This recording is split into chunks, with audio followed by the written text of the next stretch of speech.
Welcome back, not to Minecraft, but Age of Empires.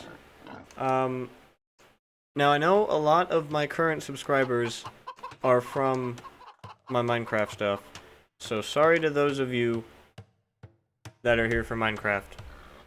I got really burnt out with it, recently, so I took a break. I'm still taking a break.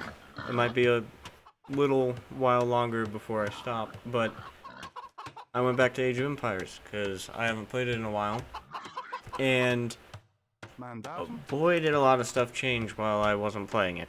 Um, but we're finally back casting again because I really enjoy that. So we've got Pick in blue playing as the Bulgarians at 878 elo, and Azazello playing as the Britons in red. Now, these elos up here are not what their elos were in game, where I found them in the spectator menu. But I'm just gonna roll with it, because... Oh. We're frozen. Ready.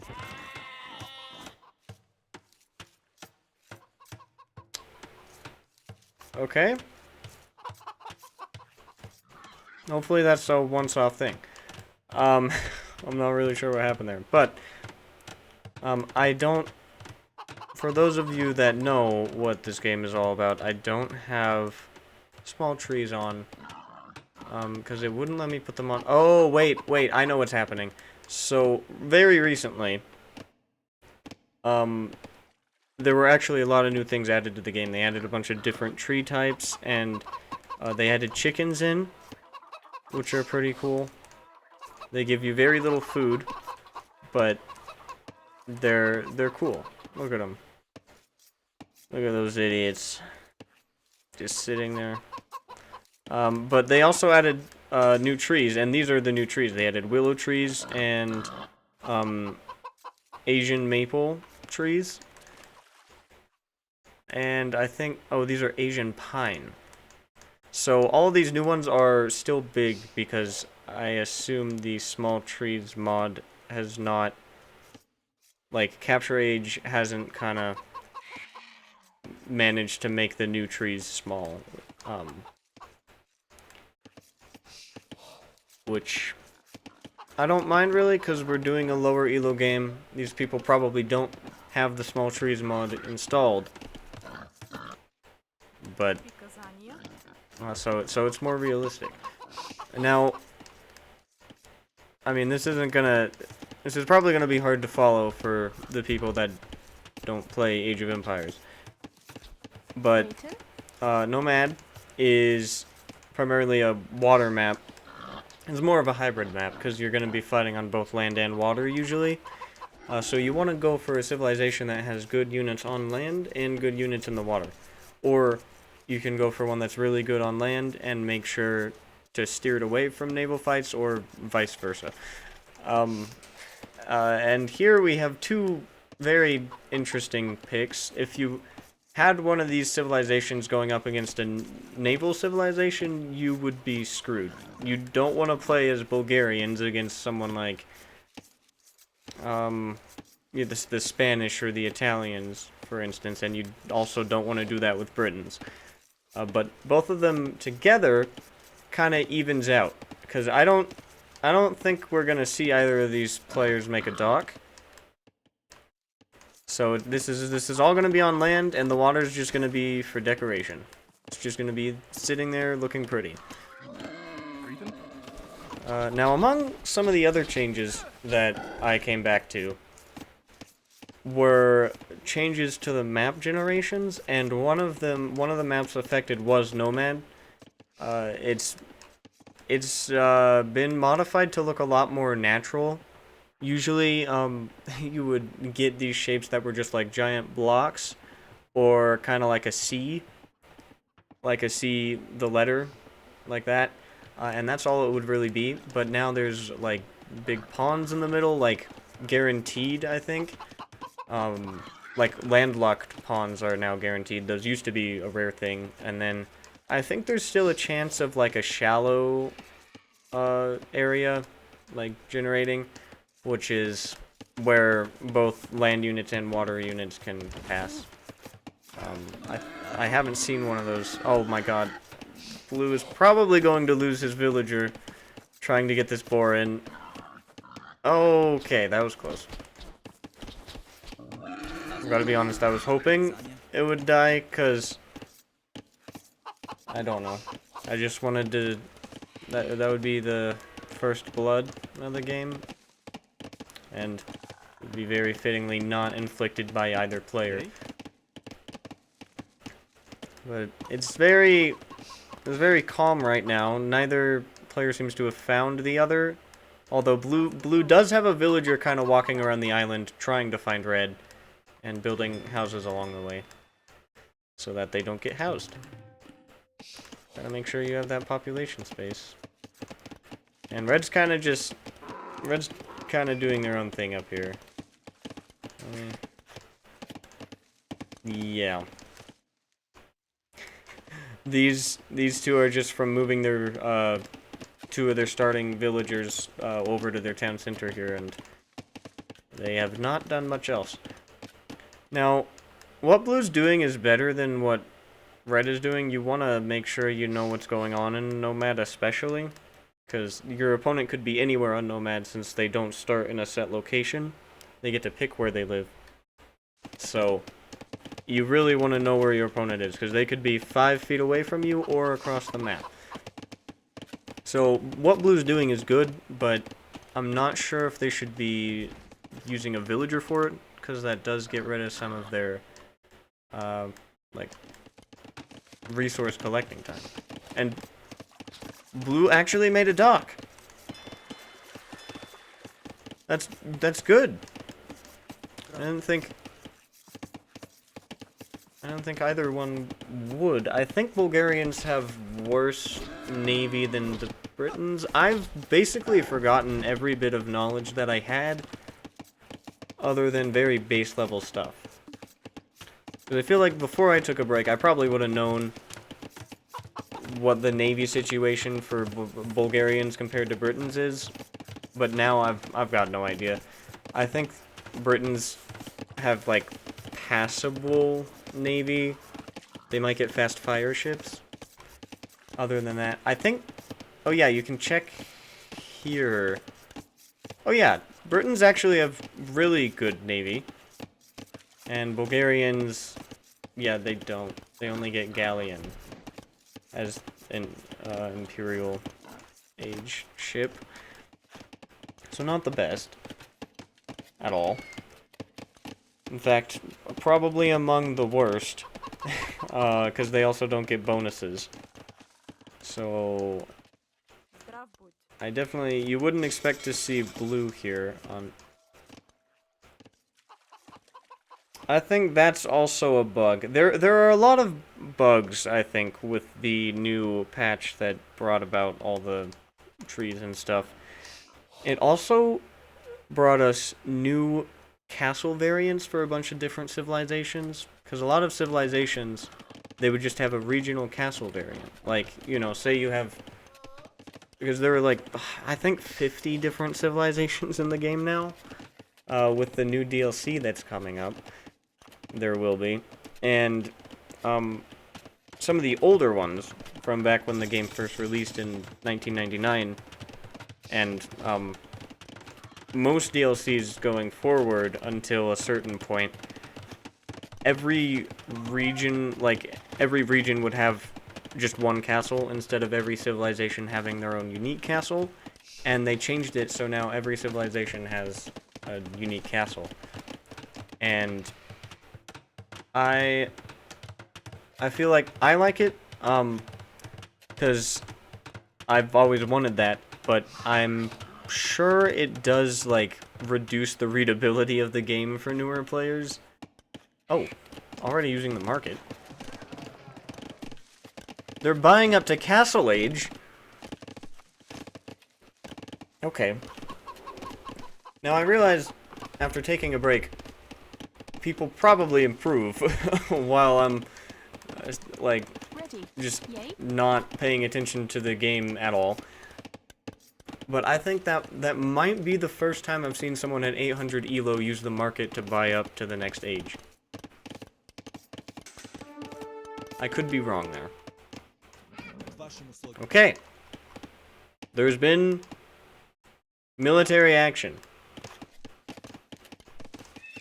Red made a stable to make a scout so they could run around and scout. And then Blue's... Actually, no. Not Blue's scouting villager. 2 other villagers and maybe the scouting villager. No, they're all guys. The scouting one was a girl, I think. So... Oh, okay, I see what's happening. Blue really just wants to get a hold of the map, so is taking wood all the way out here, and berries even further. And I guess the logic is, if they find my main base, hey, at least these 3 guys they'll be getting me food, right? I will have 3 villagers on berries, and they won't be able to stop me. Even if they killed my entire village.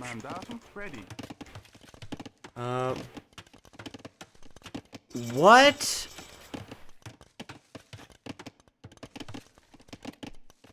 This is 800 elo? I mean, it's closer to 900, but... Oh, okay, no. So I was thinking red didn't have auto refarm on, which is just a thing you can put on in the mill here. You can toggle it on, and it makes reseeding farms much easier. Oh. Mandatum. Blue, I assume, was scouting with the spearmen, found the stone villagers here, and now wants to kill them, but... Yeah, spearmen aren't the best against villagers. Red's in Castle Age now. Oh, wait. Blue's gonna get 1 kill. That's the first blood. Never... No. This is military count, not kills. How is the KD 1 to 2? Oh, yeah. No. Ignore me, I'm stupid. The 2 of Blue's units just died. In exchange for 1 villager. Which probably isn't worth it, because Men-at-Arms, which is the thing that killed the villager up here, for, I don't know. I assume no one, like, who comes here for Minecraft is still watching at this point, so I don't know if I should be explaining aspects of the game or not. Because I assume anyone who's still watching by this point, definitely knows most parts of the game. Oh, we've got red putting a castle up here.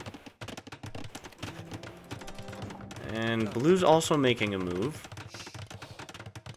Might put a Krepost up. Now, Kreposts are a unique building to the Burgundians, and they're like much cheaper than a castle, but they fire the same amount of arrows and can also still make the Burgundians' unique unit. Now that actually might be what blue's trying to do. It is! And they're gonna put it on the stone! Man, there's like actual strategic planning to this.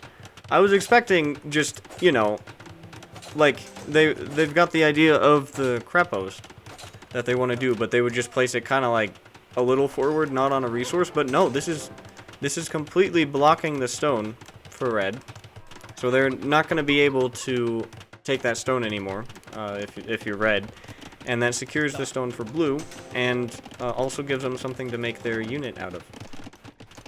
Now, out of the castle, red's making longbowmen, which is the Britain's unique unit. I think they're the, like, longest range unit in the game, I'm pretty sure. Well, no, the longest range, archer in the game. Because there's Siege that's, got more range, I think.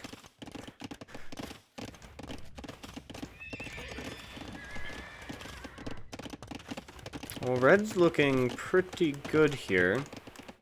And it's not like blue's in a bad spot. Blue's actually got 2 town centers. compared to just one from red. So, well, I was gonna say we might see blue pull ahead in eco, but blue does have 10 less villagers than red. So, but blue is getting a good raid here, and a lot of villagers are gonna die here. Of course, the longbowmen are kind of making quick work of the... Well, not really. They're not making quick work at all, actually. That's basically all of Red's gold villagers dead. That was not me. Sometimes my mouse just decides to make the scroll wheel move on its own. That was pretty good for blue. All of the units are dead, but that's actually pretty much evened out the villager count now. If only blue would keep producing at home, blue could take the game back. And blue actually still is. So blue is much less consistent with the villager production, and red's also not like great about it because red's got 8 villagers in queue, which is a lot of food kind of just sitting in the void, basically. It can't be used, but it can't be lost either. It's just kind of sitting there, because you need 50 food to make a villager. And so that's like 250, 300 food just kind of sitting in the town center. Now blue chose to put up another Krepost on the farms this time, and of course the longbowmen deny that. I don't know if blue's going to let that fall to red, or delete it to save the resources. It doesn't look like we're gonna delete it. And blue's using this siege workshop here to make a mangonel, which mangonels are very good against archers. You can take a full army of archers out with like 2 mangonel shots if you place it right. We will see the stable go down, but that's alright, because red wasn't really using it that much either. I mean, anyways. Do we see a big shot from blue? No. Not at all. That is unfortunate. 1 longbowman died, and 1 villager died. That is not worth it. Mangonels are expensive. And, oh, he's just throwing more and more villagers trying to get that up. That's unfortunate. I keep saying that word. So red's now got a score lead, which is understandable, because red's getting a lot more value out of these fights. But, at the same time, red is kind of just, like, hanging back here. Red doesn't know where blue's real base is, I think. I mean, from red's perspective... Right, from red's perspective, you're probably thinking blue is like... Oh, I don't even know, because you've scouted over here. You know they aren't there. So you're probably thinking, like, blue's maybe somewhere over here, but nope. Blue's all the way over there. And blue's really just trying to be aggressive and kind of take red out of the game early, which I think might work, because the longbowmen are actually going down now. And that's really red's only defense. Now, it would be nice if this guy didn't just chase around villagers. But this is a lot of villagers getting taken out. And despite all of the lost villagers from red, red is still 10 villagers ahead. That hasn't changed. Oh, and red's up to Imperial Age. That's not good for blue. Blue's spent a lot of resources into this forward push, but all of that is gonna be pointless when red gets to Imp, because they can make trebuchets and just knock all of this back. You know, anything in Imperial Age is... Well, it's not the same difference between Feudal Age and Castle Age, because anything in Feudal Age is just going to be destroyed by anything in Castle Age. But, Castle Age units can, sometimes hold their own against Imperial Age units. I'm not sure as to why it's, so choppy all of a sudden. Oh, Blue lost the mangonel to the castle. Which I think is getting a little bit of a range bonus thanks to the hill here. Definitely getting a damage bonus, but I used to know how elevation affected building range. I need to brush up on these things. So red probably wanted to try and take the Krepost out, but the Rams are just gonna ram each other. And red's almost up. 30 more seconds until red's to imp. But there's not much that red can do with it, because red's just still making longbowmen. Oh, it's canceling all of them because they want treads. Okay, yeah. I was like, they have no gold to make trebuchets because of all the longbowmen they're making, but they cancel. I'm honestly pretty impressed so far with what I'm seeing, because I don't think this was the skill level of 900 elo when I left. Maybe I'm wrong, but I didn't notice blue added a TC up here. That's not a great idea, because red is gonna just push you back, and then you lose that point of economy. And blue is trying to take down the castle with a ram, but it's just gonna die. It's a longbowman of all things. They're supposed to be resistant to archers. There we go. And that one trebuchet is going to take out basically every building blue has over here. Slowly but surely. And blue will be left with nothing but just a very unprotected economy. Which is not good for blue.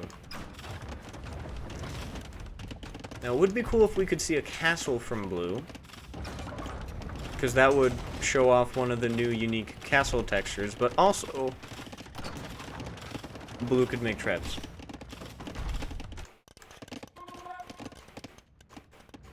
They spent... I think blue sold stone to buy up. I can't go back. Probably would have popped up over here, but I wasn't looking there. Right, there goes one Krepost, and basically the only thing stopping red from taking everything else down is this mangonel here, which could take out the trebuchet. But if blue tries that, the longbowmen are here. I mean, if you see back here, red's just got a really good economy compared to... Never mind. You know what? I'm wrong. Because blue's actually got more villagers now. Red's still got a good economy. You could fix the lumber camp there and make it more efficient, but... Other than that, red is doing pretty well.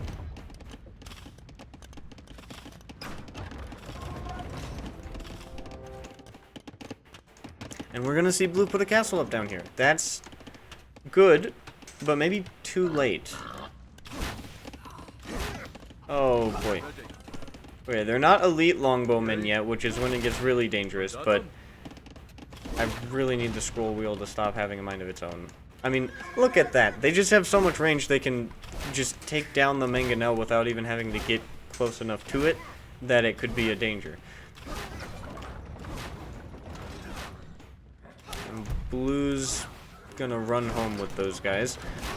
But it's getting dangerous for blue, because red's getting Yeoman, which gives these guys one more range, which just makes them even better.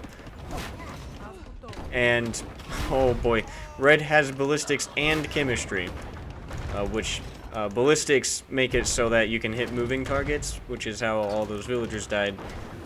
And, oh, blue, why are you making another TC there?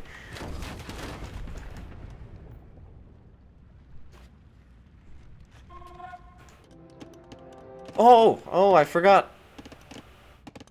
So that's one of the new unique castles. It did not used to look like that. I like this one, actually. I do like it.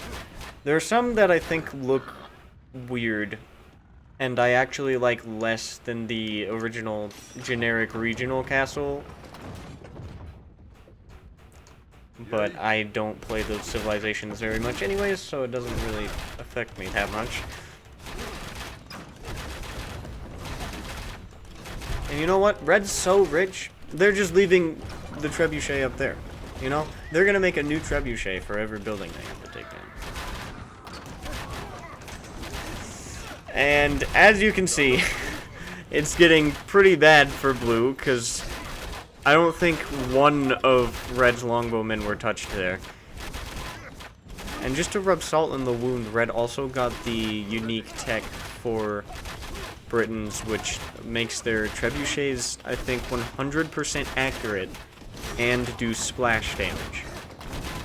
Which is, like, really not the best, because it's expensive and is good only in, like, niche situations, but I mean, Red doesn't care. Red's got enough to justify it. But look, they get this fancy new explosion. It's cool.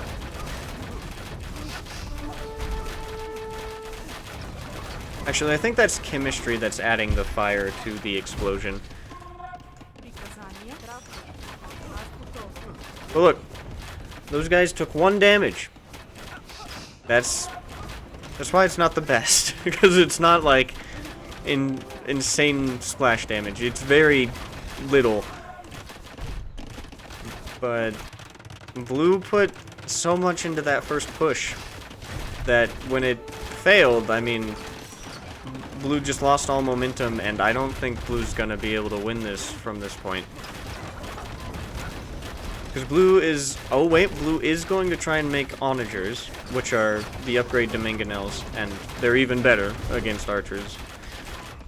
But I think...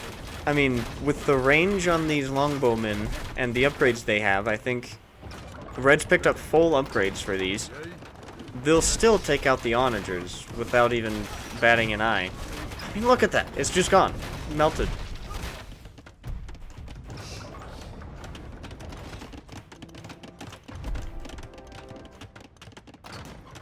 And blue at this point is probably wondering where it all went wrong. Because blue was looking really hot in early Castle Age, but at this point, it's just... I think blue needs a miracle to bring it back. Blue really needs skirmishers, but I think Bulgarians are tied for some of the worst skirmishers in the game. Yeah, they miss out on the last Pierce armor, which makes skirmishers good, because the reason why skirmishers are anti-archer units is, I mean, they do bonus damage, but they also have really high Pierce armor. And these are now elite longbowmen, so it's gonna go even worse for blue. I mean, look, upgraded to onagers, doesn't even matter. Scares Red a little into backing up, but other than that, just dead. Quick as before. That was just a big waste of resources for blue. And blue's gonna start to realize that. Now, as bad as skirmishers for the Bulgarians may be, I feel like what could save blue here, and maybe not save, but hold Red off a little longer, is to get fully upgraded skirmishers as best as you can upgrade them as the Bulgarians, and put those ahead of the onagers, so then if they go for the onagers, the skirmishers are doing the bonus damage against the archers, which will get rid of a lot of them. And if they go for the skirmishers, well, the onagers are just going to crush everyone. I feel like that might be good. Because I don't know, if blue did that, I don't know if Red would have the, like, micro ability to, focus down the onagers and then run away from the skirmishers. Although Red might, I mean, I haven't had much of a chance to see it, so... Oh boy. Oh no. Actually, that was just friendly fire. Okay. I thought that was gonna be really bad for Red. but red noticed it. And just nothing is working.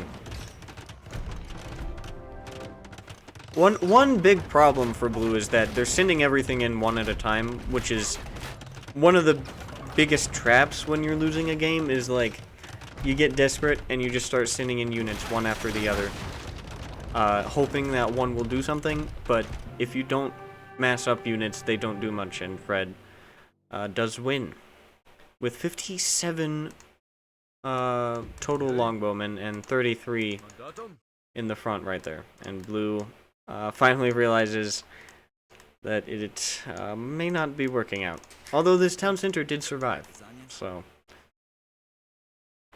you proved me wrong with that one, blue. But yeah, you could kind of see that from when blue just lost the momentum of the push. And despite having a better economy, it was better way later into the game, and I think red probably just did better. Yeah, red has more resources collected, even with 16 less villagers. I'm not sure. I wasn't looking at how many were idle for blue. I'm kind of, you know, I'm rusty at this.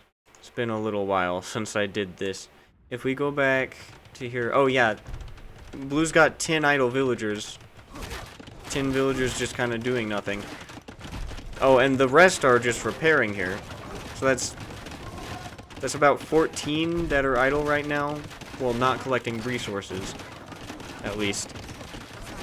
So that really evens it out back down to 70 for blue. Because these 9 are just repairing, they can't collect anything.